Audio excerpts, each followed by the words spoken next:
శిక్షను ప్రేమించువాడు జ్ఞానమును ప్రేమించువాడు, గద్దింపును అసహించుకొనువాడు పశుప్రాయుడు.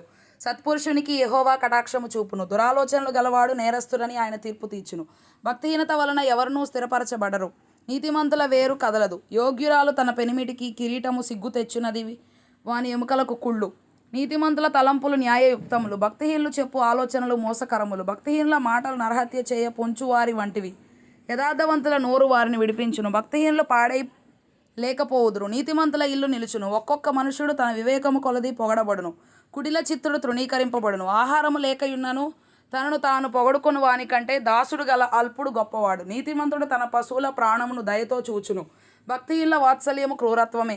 తన భూమిని సేద్యపరచుకొను వానికి ఆహారము సమృద్ధిగా కలుగును. వ్యర్థమైన వాటిని అనుసరించువాడు బుద్ధి లేనివాడు. భక్తిహీనులు చెడ్డవారికి దొరకు దోపుడు సొమ్మును అపేక్షించుదురు, నీతిమంతుల వేరు చిగుర్చును. పెదవుల వలని దోషము అపాయకరమైన ఊరి, నీతిమంతుడు ఆపదను తప్పించుకొను. ఒకడు తన నోటి ఫలము చేత తృప్తిగా మేలు పొందును, ఎవని క్రియల ఫలము వానికి వచ్చును.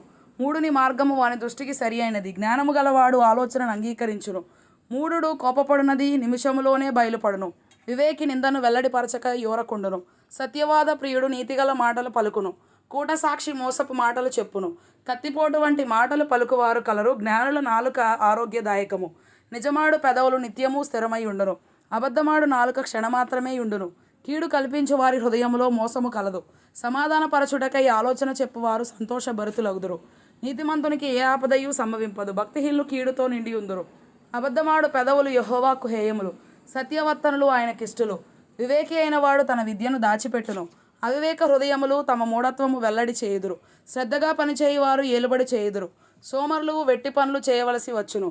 ఒకరి హృదయములోని విచారము దాని కృంగజేయును, దయగల మాట దాని సంతోషపెట్టును. నీతిమంతుడు తన పొరుగువానికి దారి చూపును, భక్తిహీనుల ప్రవర్తన వారిని దారి తప్పించును. సోమరి వేటాడినను పట్టుకొనడు, చురుకుగా నుండుట గొప్ప భాగ్యము. నీతి మార్గమునందు జీవము కలదు, దాని త్రోవలో మరణమే లేదు.